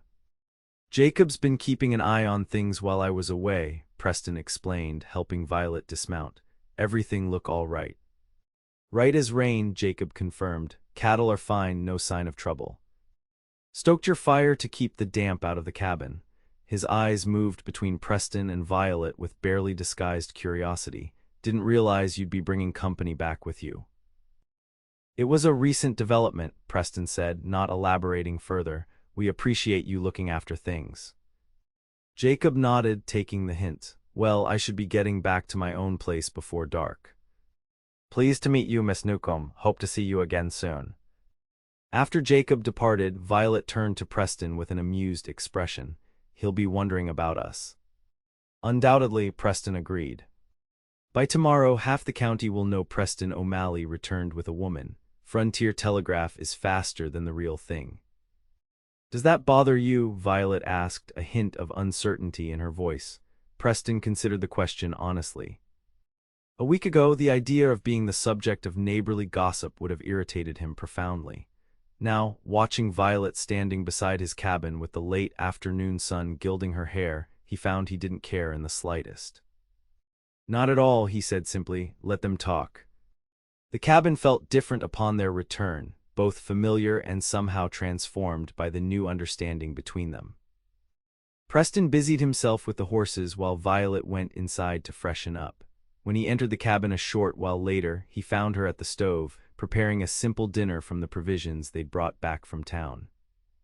"This feels strange," she admitted, glancing over her shoulder as he hung his hat by the door. "Yesterday we were strangers thrown together by circumstance. Today we're choosing to be here," Preston finished for her. "Together." Violet nodded, a soft smile playing at her lips. "Yes, exactly that." As they shared a meal at his small table, Preston found himself contemplating the practicalities of their situation. The cabin was modest, comfortable enough for a single person or even a couple, but lacking many of the refinements Violet must have been accustomed to in her father's home. "We should discuss arrangements," he said as they finished eating. "The cabin is small, and I want you to be comfortable." Violet's cheeks colored slightly, but her gaze remained steady. "I'm not made of porcelain, Preston. I don't require luxury to be content." "Even so," he insisted, "propriety matters, especially out here where reputations are all some people have. I can sleep in the barn until things are more settled between us."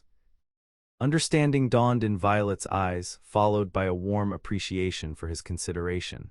"That's very gentlemanly of you. Though I hope the barn won't be necessary for too long." The implication in her words sent a rush of warmth through Preston's chest.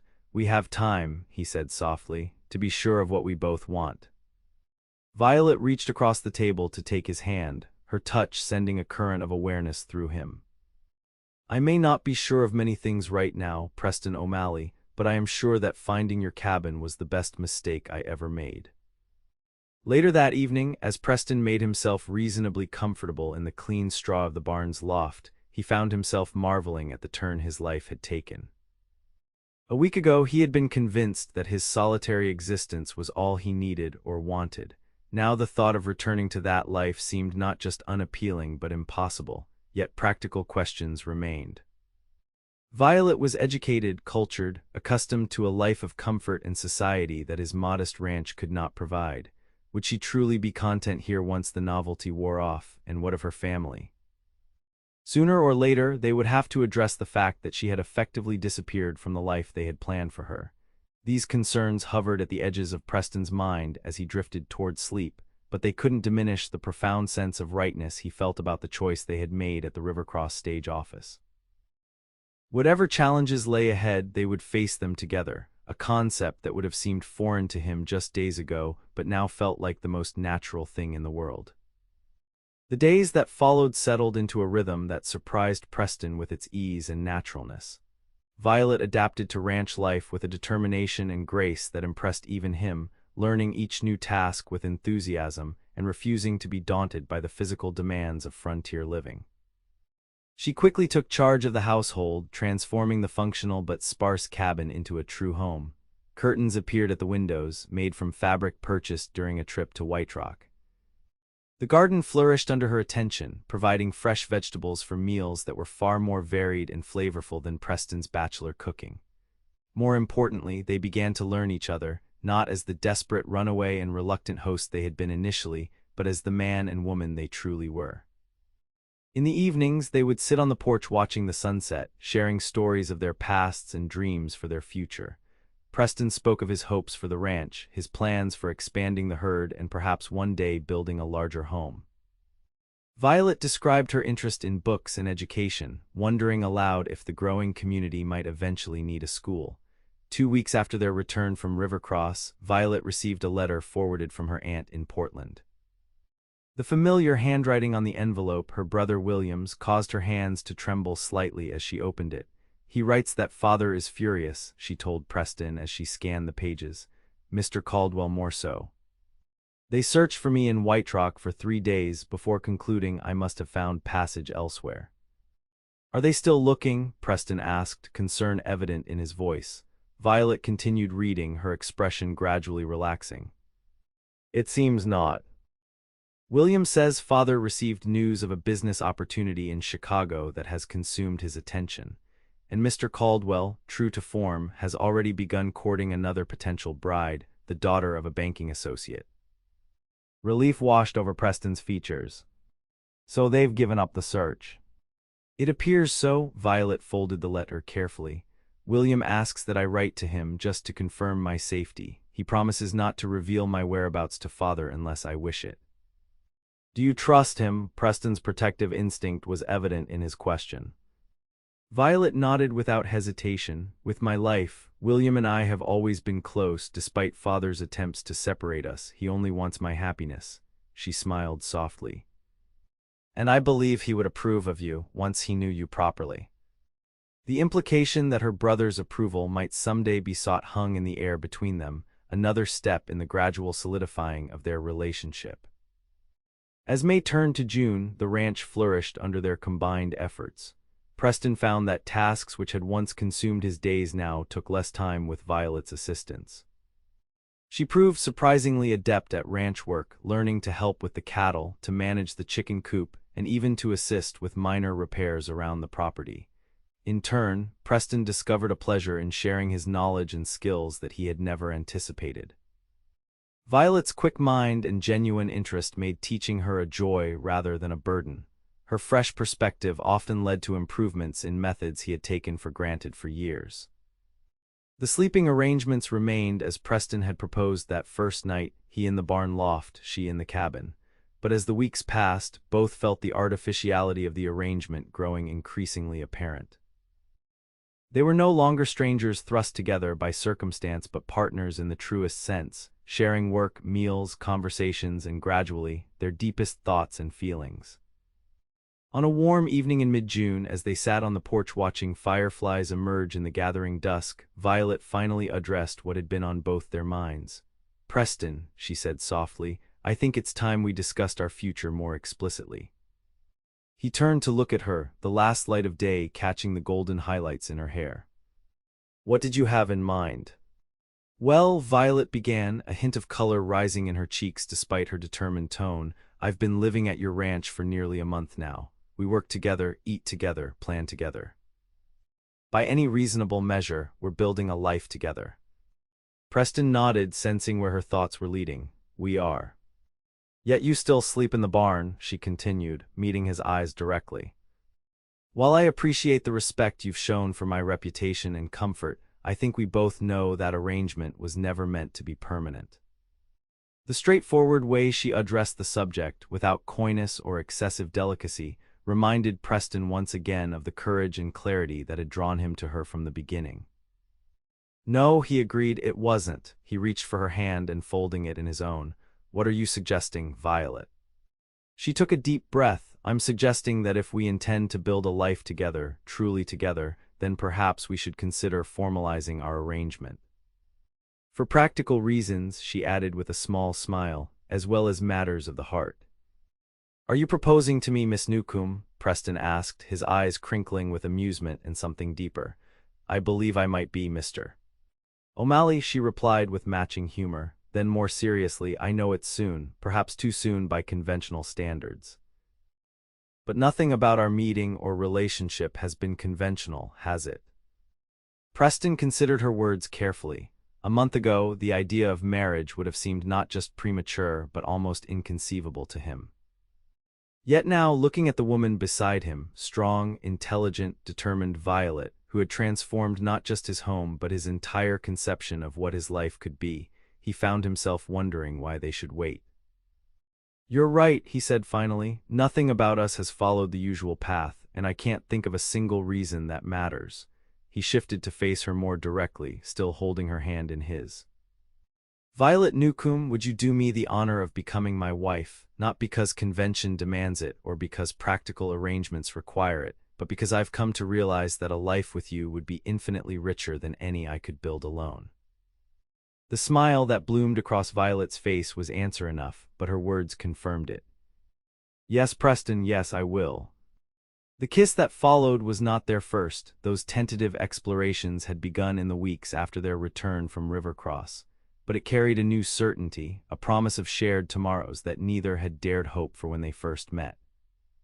Later, as they planned the practical details of their wedding, Preston was struck by how natural it felt to be making these decisions together. They would be married in White Rock, they decided, with Jacob Miller and his wife as witnesses. It would be a simple ceremony, befitting their circumstances and preferences. Afterward, they would return to the ranch to begin their married life properly, no longer separated by propriety or uncertainty.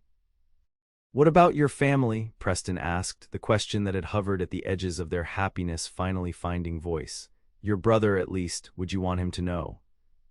Violet was quiet for a moment, considering. Yes, she said finally.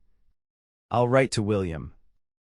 Not with an invitation, there isn't time for him to travel from Boston even if he could get away, but to share our news, to let him know that I've found happiness he need not worry about. Preston nodded, relieved. The idea of Violet being cut off from her family entirely had troubled him, despite his own limited experience with family bonds. And someday, perhaps, he might visit. Meet his brother-in-law properly. I'd like that, Violet said softly, very much. As they sat together on the porch of what would soon be truly their home, the first stars appearing in the darkening sky, Preston marveled at the journey that had brought them to this moment. From a chance encounter born of desperation to a partnership founded on mutual respect and deepening love, a path neither could have anticipated, but both now recognized as exactly where they were meant to be. The wedding took place on a perfect July morning, the kind that seemed created specifically for beginnings. Violet wore a simple white dress ordered from a catalog and adjusted with her skilled hands. Preston wore his best clothes, not formal by Eastern standards but clean and dignified, with a new white shirt that Violet had insisted upon.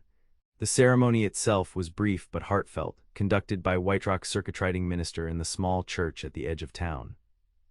Jacob and Martha Miller stood as witnesses, their genuine pleasure in the proceedings evident in their beaming faces.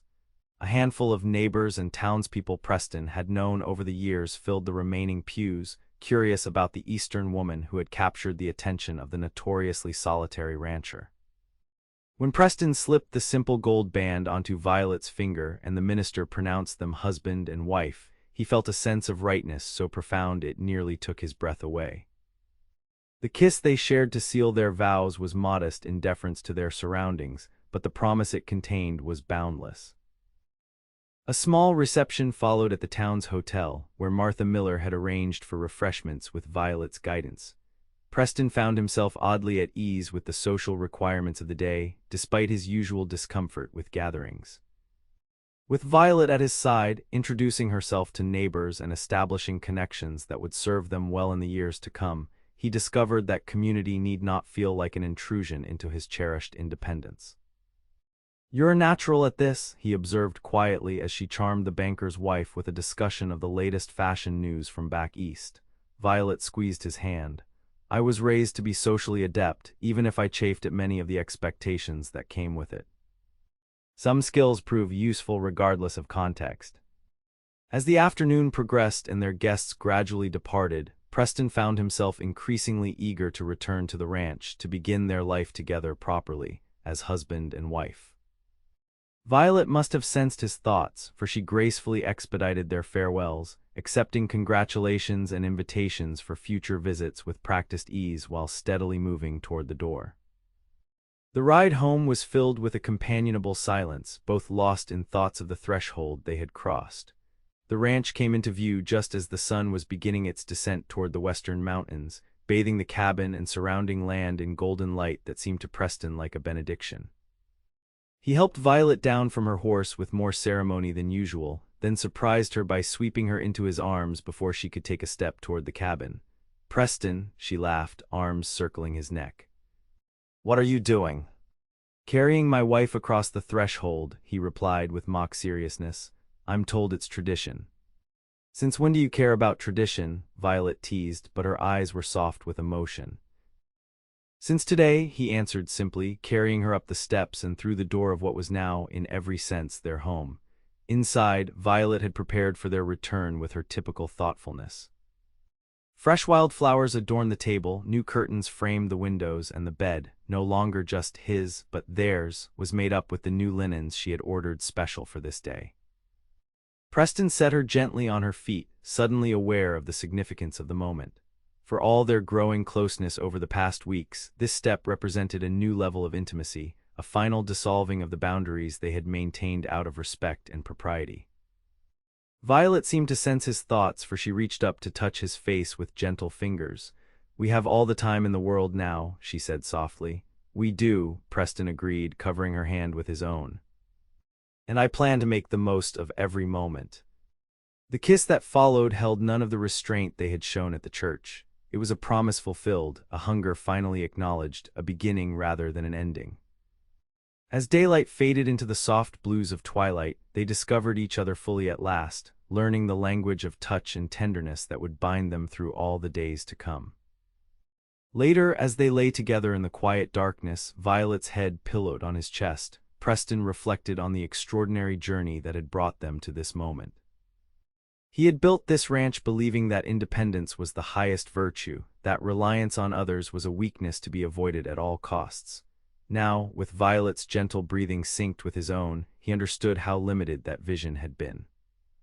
True strength, he was discovering, lay not in standing alone but in choosing to stand with another, to build something together that neither could create alone. The ranch was still his dream, but now it was their dream, enhanced rather than diminished by being shared. "What are you thinking?" Violet murmured, her voice drowsy with contentment. Preston smiled in the darkness, pressing a kiss to her hair. "I'm thinking that for a man who prided himself on his practicality, I made the most impractical decision of my life when I asked you to stay, and it was the best choice I ever made." He felt rather than saw her answering smile. "Sometimes the heart knows what the mind can't comprehend," she said, nestling closer. "I'm glad you listened to yours." "So am I," Preston whispered, holding her close as they drifted toward sleep. "So am I." The years that followed were not without challenges, but Preston and Violet faced each one together with the same determination and mutual support that had characterized their unusual beginning. The ranch prospered under their combined efforts, Preston's practical knowledge of cattle and land management, complemented by Violet's sharp mind for business and her talent for creating connections within the growing community. By their first anniversary, they had expanded the herd significantly, and added a small apple orchard that Violet tended with particular care. The cabin, too, had evolved, additional rooms built by Preston's hands, furnished with a mixture of practical frontier pieces, and a few treasured items Violet's brother William had sent from the East after receiving news of their marriage. William's response to their union had been warmly supportive, though tinged with regret that he could not attend their wedding. His letters, arriving regularly every month, became a welcome connection to Violet's past without the complications her father would have introduced. Preston found himself appreciating his brother-in-law's thoughtful correspondence and practical gifts, books for Violet, quality tools for Preston, seeds for their garden that were difficult to obtain in Montana. In their second year of marriage, as winter softened into spring, Violet shared news that would transform their lives once more. "I believe we'll need to prepare a nursery," she said one evening as they sat by the fire, her voice calm but her eyes alight with joy. "By autumn there will be 3 of us at this hearth." Preston's reaction, initial shock giving way to wonder and then overwhelming happiness, was everything Violet could have hoped for. His strong hands, calloused from years of ranch work, touched her still flat stomach with a reverence that brought tears to her eyes. "A child," he whispered, as if saying it too loudly might somehow make it less real. "Our child." The months of Violet's pregnancy brought a new dimension to their partnership. Preston found himself both protective and proud as he watched his wife's body change to accommodate the new life they had created. He built a cradle with his own hands, carving intricate designs into the headboard during the long winter evenings. Violet sewed tiny garments and planned adjustments to their home that would make caring for an infant more practical. Their daughter, Elizabeth Margaret O'Malley, arrived on a crisp October morning with her mother's blonde hair and her father's determined expression. From the moment Preston first held her, wrapped in a blanket Violet had quilted during her confinement, he understood that his heart had expanded yet again to encompass this perfect, tiny person who represented the future he and Violet were building together. "She's magnificent," he said, voice rough with emotion as he returned the baby to Violet's waiting arms, like her mother. Violet's tired smile was radiant. "She's a perfect blend of both of us, I think. Strong like her father, stubborn like us both." As Elizabeth grew from infant to toddler, the ranch continued to prosper. Preston added a second story to their home, creating proper bedrooms for their growing family and a small library for Violet's expanding collection of books. The profits from the increasingly successful cattle operation allowed for modest luxuries they both appreciated, a piano for Violet, who had missed music since leaving Boston. Better equipment for Preston that made the physically demanding work of ranching somewhat easier. News eventually reached them that Jonathan Newcombe, Violet's father, had passed away following a stroke. The inheritance he left, divided equally between Violet and William, to her surprise, provided capital that allowed them to purchase adjacent land when it became available, nearly doubling the size of their ranch. "What shall we call it?" Preston asked as they stood on a hilltop overlooking their expanded property. "Now that it's more than just my little homestead, it should have a proper name." Violet considered, her arm linked through his as 3-year-old Elizabeth explored nearby wildflowers under their watchful eyes. "New Haven," she suggested finally, "because that's what it's been for me, a haven from the life I was fleeing and the beginning of everything new and wonderful." "New Haven Ranch," Preston repeated, testing the name. "I like it." As the ranch grew, so did their family. A son, James William O'Malley, joined them 2 years after Elizabeth's birth, followed by another daughter, Anne-Marie, 3 years later. Each child brought new joy and new dimensions to the life Preston and Violet had built together, their home echoing with laughter and occasional tears that made the once quiet cabin feel truly alive. The community around them evolved as well. White Rock expanded as the railroad finally reached the area, bringing new settlers and increased commerce. Violet, with her education and natural leadership abilities, found herself increasingly involved in local affairs, helping to establish the town's first proper school, organizing a lending library, and eventually serving on committees that shaped the development of the region. Preston, who once would have avoided such community engagement at all costs, discovered that his practical knowledge and straightforward manner earned him respect among his neighbors. When Jacob Miller suggested he run for the county commission, Preston surprised himself by considering it seriously and surprised Violet by agreeing to put his name forward. "Are you certain?" she asked when he shared his decision. "Politics has never been your ambition." "It still isn't," Preston admitted, "but I've come to realize that the frontier needs men who understand its challenges from experience, not just theory. If I can help shape policies that make sense for ranchers and homesteaders, that's a practical use of my time." His election to the commission was yet another evolution in a life that had expanded in ways Preston could never have imagined that fateful day when he'd returned to his cabin to find a strange woman cooking in his kitchen. From solitary rancher to husband, father, and now community leader, each step had seemed impossible until love and partnership had made it not just possible but natural. On the 10th anniversary of their wedding, Preston and Violet stood together on the porch of their home, no longer a small cabin but a proper ranch house that had grown organically with their family and prosperity. Their children played in the yard before them, the cattle grazed peacefully in distant pastures, and the orchard Violet had planted in their first year bore fruit in neat rows behind the house. "Did you ever imagine this?" Violet asked, leaning against Preston's shoulder as they watched Elizabeth teaching her younger siblings a game she had invented. "When you built that first cabin, did you picture any of this?" Preston shook his head, his arm tightening around his wife's waist. "Never. I thought I wanted solitude, independence. A life without complications." He kissed her temple gently. "I had no idea what I was missing." Violet smiled, turning in his embrace to face him fully. "And now?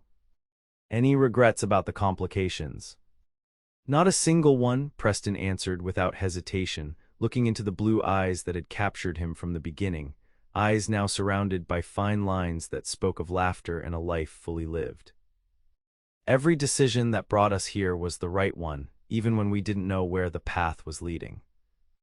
As the sun set behind the mountains that had once seemed to define the boundaries of Preston's world, he marveled at how those boundaries had expanded, not just in acres of land or head of cattle, but in the capacity of his heart.